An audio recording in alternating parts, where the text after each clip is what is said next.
नमस्कार, मैं हूं पवन त्यागी। बेलगाम यूट्यूब चैनल और वेब सीरीज ओटीटी प्लेटफॉर्म के माध्यम से जो देश के अंदर परोस रहे थे, उसको लेकर काफी दिनों से आक्रोश चल रहा था और केंद्र सरकार के पास शिकायतें पहुंची थी कि ओटीटी प्लेटफॉर्म पर परोसे जाने वाली सामग्री पर कंट्रोल किया जाए और उन ऐसे कंटेंट पर रोक लगाई जाए जो असामाजिक हैं। इसको लेकर केंद्र सरकार अब सख्त हुई है और आपको बताएं कि उसके लिए कुछ गाइडलाइन बनाई गई हैं और 3 महीने में इसका खाका तैयार करके और इसको अमली जामा पहनाया जाएगा। अब जो असामाजिक कंटेंट है या कुछ नग्नता परोसने वाली कोई चीजें अगर कोई पेश करता है और अपने प्लेटफॉर्म से उसको प्रसारित करता है, उसके लिए सरकार ने 5 साल तक की सजा का प्रावधान किया है। यह जानकारी आज केंद्रीय सूचना एवं प्रसारण मंत्रालय और कानून मंत्री रविशंकर जी ने एक प्रेस कॉन्फ्रेंस में दी। सूचना प्रसारण मंत्रालय प्रकाश जावड़ेकर और हमारे कानून मंत्री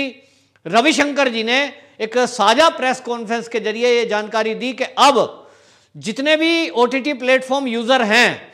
इसमें कुछ इनको भी कानून बनाना पड़ेगा और ये तय करना पड़ेगा कि जो कंटेंट डाल रहे हैं वो कंटेंट ऐसा ना हो जो समाज में अश्लीलता परोसता हो, और यदि ऐसा कोई कंटेंट वो डालते हैं और किसी की कंप्लेंट आती है तो 24 घंटे के अंदर उनको वो कंटेंट हटाना पड़ेगा, उस पर कार्रवाई करनी पड़ेगी और उनको इंडिया में एक अपना ऑफिस खोलना पड़ेगा जो 24 घंटे सरकार के और कानूनविदों के टच में रहेगा ताकि कंट्रोल किया जा सके और ऐसी चीजों पर नियंत्रण लगाया जा सके। वहीं केंद्रीय सूचना प्रसारण मंत्री ने यह जानकारी देते हुए कहा कि अब जो है वेरिफिकेशन करना होगा और जो भी अपना ऑनलाइन प्लेटफॉर्म है, चाहे वो फेसबुक है, चाहे वो यूट्यूब चैनल है, चाहे वो ट्विटर अकाउंट है आपका, उसमें आपको गवर्नमेंट वेरिफिकेशन सिस्टम से जुड़ना पड़ेगा और कंपनियों की भी ये जिम्मेदारी है जो प्रोवाइडर हैं कि वो लोगों का वेरिफिकेशन करें कि कोई फेक आईडी बनाकर तो उस तरह के अकाउंट चलाकर कोई देश विरोधी गतिविधि या अश्लीलता तो नहीं परोस रहा है। और इसके लिए उन्होंने कहा कि दोनों मिलकर के कदम उठाएंगे, जो यूजर हैं वो और जो कंपनियां हैं जो प्रोवाइड करा रही हैं उनको भी और गवर्नमेंट को मिलकर ये कंट्रोल करना पड़ेगा। वहीं उन्होंने बताया कि सेंसर बोर्ड की तरह ओटीटी प्लेटफॉर्म की फिल्मों को भी सर्टिफिकेशन जारी किया जाएगा। हम जानते हैं कि जैसे कि फिल्म जारी होती है तो उसको ए या यू या यूए सर्टिफिकेट दिया जाता है, जिसके आधार पर यह तय होता है कि ये जो मूवी है इसको बच्चे देख सकते हैं या नहीं देख सकते हैं। ये एडल्ट के लिए है तो ए सर्टिफिकेट मिलता है। ओटीटी प्लेटफॉर्म को हम देख रहे थे पिछले काफ़ी दिनों से, जब ये कुछ वेब सीरीज तांडव जैसी ऐसी मूवियां आई जिसमें गाली परोसना, जिसमें देश विरोधी गतिविधि या किसी समाज की भावना को आहत करने वाली फिल्में लाई जा रही थी और गालियों का भरमार था, अश्लीलता की भरमार थी। उसको लेकर के अब इन्होंने, हालांकि वो उतना नाकाफी है कि सरकार ने जो गाइडलाइन बनाई है कि सर्टिफिकेशन जारी होगा, तो एक सवाल है कि सर्टिफिकेट जारी कर दिया आपने एडल्ट, तो क्या कोई ऐसा कोई नियम कायदा कानून बनाएंगे कि उसको बच्चे ना देख पाए? इस पर जो कानून मंत्री हैं उन्होंने जवाब दिया प्रेस वार्ता में और उन्होंने कहा इसके लिए तो माँ बाप को भी सतर्क रहना पड़ेगा कि इस तरह की मूवी आपका बच्चा यदि देख रहा है तो उसको रोकें। वहीं आपको बताएं कि उन्होंने कहा जो सर्विस प्रोवाइडर हैं जो मूवी बना रहे हैं उनको अब उस सर्टिफिकेट की प्रक्रिया से गुजरना पड़ेगा। और ये सारी चीजें जो गाइडलाइन तय की है, उन्होंने कहा कि जो झूठ फैलाते हैं, कोई भी अकाउंट बना लेगा, उसके जरिए जो झूठ फैलाएगा, नफरत की भावना या देश विरोधी गतिविधि को वो करेगा, तो उसके खिलाफ अब कार्रवाई की जाएगी। और कार्रवाई में उन्होंने कहा कि 24 घंटे के अंदर तो कंटेंट हटेगा, लेकिन 14 दिन के अंदर उस कंटेंट से संबंधित मामलों की सुनवाई की जाएगी, उसमें सजा का प्रावधान है। रविशंकर जी ने कहा कि जिस तरह से अखबार या टीवी न्यूज चैनल जो हैं उनके लिए पहले से ही प्रेस काउंसिल है और वो उन सबको नियंत्रण करता है, सजा का भी प्रावधान है। इसी तरह से जो यूट्यूब चैनल हैं उसके लिए भी अभी गाइडलाइन तैयार की जा रही है, जो अगले 3 महीने में उसका खाका सामने आएगा। तो एक बात यह भी उठ रही है कि जिस तरह से अब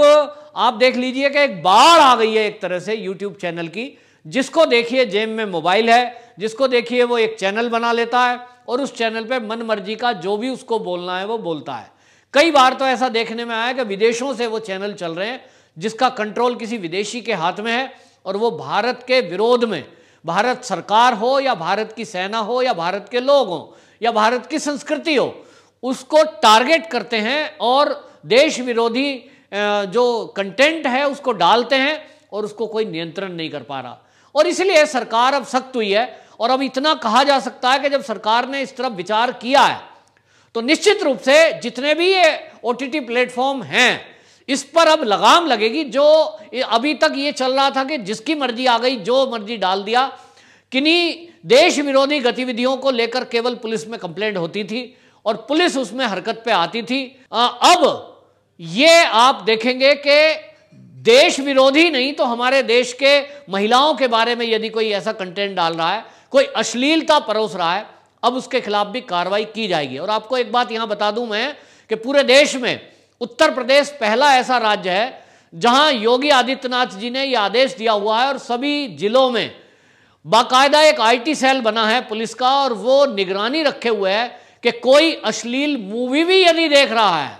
उसको भी पहले वार्निंग दी जाती है, उसके पास मैसेज पहुंच जाता है और उसके बाद अगली बार उसके खिलाफ कार्रवाई की जाएगी देखने वाले के।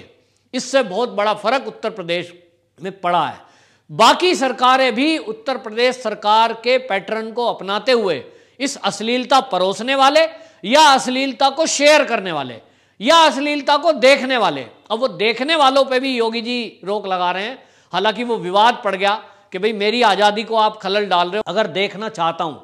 तो उसमें सरकार अभी अंकुश लगाए हुए है, क्योंकि लोगों को कहीं ना कोई वीडियो या फोटो शेयर कर देता है तो शेयर करने वाले पर कार्रवाई की जा रही है उत्तर प्रदेश में। और इस मांग, योगी जी ने जो ये कानून बनाकर और जिस तरह से अश्लीलता परोसने पर अंकुश लगाने के लिए हर जिले में एक टीम बनाई है और IT सेल उसकी निगरानी कर रहा है, ऐसी मांग पूरे भारत से उठी थी और केंद्र सरकार के पास ये मांग गई थी। इसके बाद केंद्र सरकार ने ये कोशिश की है कि किसी तरह इस अश्लीलता परोसना, देश विरोधी गतिविधि या हमारे संस्कृति के विरोध में जो लोग इस तरह की फिल्में या सीरियल या कुछ सीरीज बना रहे हैं उन सब पे रोक लगाई जा सके। वहीं आपको ये बताएं कि बहुत सारे YouTube चैनल की तरफ से ये मांग उठ रही थी कि उनको भी जो मेन स्ट्रीम चैनल हैं या टीवी चैनल हैं, ऑन एयर रहते हैं, अखबार हैं, उसकी तरह उन्हें भी मान्यता मिले। PIB से मान्यता हो गई तो उसके बाद जो सुविधाएं टीवी चैनल के एक पत्रकार को दी जाती हैं, जैसे कि कंसेशन का रेलवे रिजर्वेशन होता है, रोडवेज की बसों में फ्री यात्रा होती है या हवाई टिकट में भी उनको सुविधाएं मिलती हैं, इस कुछ तरह की सुविधाएं हैं ये जो पत्रकारों को मिलती है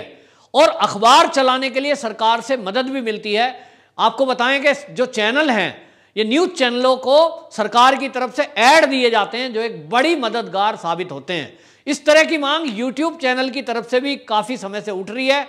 भारतीय मजदूर संघ ये इस संगठन को उठा रहा है और आपको बताएं कि पत्रकारों के बीच में काम करने वाली एक बहुत बड़ी संस्था देश की है वर्किंग जर्नलिस्ट ऑफ इंडिया। ये वर्किंग जर्नलिस्ट ऑफ इंडिया इसकी काफ़ी दिनों से मांग उठा रही है और उनका कहना है कि YouTube चैनल वाले जो पत्रकार हैं उनको भी अन्य पत्रकारों की तरह सुविधा मिले, उनके भी बीमे हों, उनको भी चैनल चलाने के लिए सरकार की तरफ से ऐड मिले, क्योंकि कुछ चैनल तो ऐसे हैं जो हमेशा से देश के पक्ष में और देशभक्त चैनल हैं जो देश विरोधी गतिविधियों में लगे हुए लोग हैं या अपराधी प्रवृत्ति के लोग हैं उनको उजागर करने में लगे हुए हैं। और बहुत सारे YouTube चैनल तो ऐसे हैं कि मेन स्ट्रीम चैनल को कई बार ऐसा देखा गया है कि उन्होंने पक्षपात किया, लेकिन ये जो YouTube चैनल हैं या इनको वेब चैनल कहा जाए तो अच्छा होगा कि वेब चैनल जितने भी हैं ऐसे छोटे छोटे पत्रकार जो अपनी जेब से पैसे लगाकर बिना किसी लाभ के वो पत्रकारिता करने में लगे हुए हैं, लेकिन वो कब तक पत्रकार बने रहेंगे, कब तक वो पत्रकारिता कर पाएंगे, इसको लेकर एक सवाल उठता है। क्योंकि पत्रकारिता करना एक अलग बात है, आप शौक के लिए करें वो अलग बात है, लेकिन अपना परिवार चलाना या एक चैनल को एस्टेब्लिश करना, पत्रकार अपने चैनल में रखना, जब Modi ji local for vocal की बात करते हैं तो ऐसे में जो वेब चैनल चलाने वाले लोग हैं, वर्किंग जर्नलिस्ट ऑफ इंडिया जो संस्थान है भारतीय मजदूर संघ का, वो हमेशा से ये मांग उठाता रहा है कि ऐसे में आप जो वेब चैनल चलाने वाले लोग हैं इनको भी सहारा दीजिए। विदेशी चैनल जो हैं वो करोड़ों रुपया, अरबों रुपया उनके पास है, उनके पास ऐड आते हैं करोड़ों रुपए के, वो स्टैंड हैं। हालांकि देखने में आया है कई बार कि वो सेंसिटिव मुद्दों पर देश के अंदर देश विरोधी गतिविधियों में लिप्त पाए गए हैं या झूठ को परोसते हुए पाए गए हैं। ऐसे में अब जबकि ज्यादातर लोग अपना टाइम मोबाइल पे गुजार रहे हैं, एक सर्वे हुआ और उस सर्वे के अनुसार, ये 2 साल पहली रिपोर्ट है कि एक व्यक्ति चीन के अंदर अधिकतम अपना जो मोबाइल का समय है उसमें 7 घंटे अपना वो मोबाइल पे गुजारता है। भारत के अंदर वो अभी 4 से 5 घंटे है। लेकिन अब जब तेजी से हर एक जेब में मोबाइल आया है और 5G अभी आने वाला है, तो 5G के बाद जब नेट अच्छा हो जाएगा और आज गांव-गांव में मोबाइल और नेटवर्क जुड़ गया है, तो सब लोग अब टेलीविजन ना देख के मोबाइल पे ही न्यूज़ देखते हैं। ऐसे में आने वाला समय वेब चैनलों का है, तो सरकार इन वेब चैनलों की तरफ ध्यान क्यों नहीं दे रही है? इनको बाकायदा वेब चैनल को रजिस्टर करना चाहिए, उसके लिए कोई क्राइटेरिया बनाना चाहिए और ऐसे पत्रकार और ऐसे संस्थान को चलाने वाली कंपनियों को, ऐसे लोगों को सरकार की मदद ना मिले तो कम से कम इतनी सपोर्ट तो हो कि उनको मान्यता मिले और पत्रकारों को कम से कम वो सुविधा मिले जो मेन स्ट्रीम किसी अखबार वाले या न्यूज़ चैनल के पत्रकार को मिलती है। क्योंकि पत्रकार के पास सरकार की इतनी सपोर्ट यदि होगी तो वो अपनी हिम्मत से सच्ची पत्रकारिता कर पाएगा। तो सरकार ने इस बारे में अभी कुछ नहीं बोला है। उम्मीद की जा रही है कि आगे आने वाले समय में ये मोदी सरकार लोकल फॉर वोकल को देखते हुए ऐसे वेब चैनल के पत्रकार और संस्थानों के लिए भी कुछ विचार करेगी। वंदे मातरम।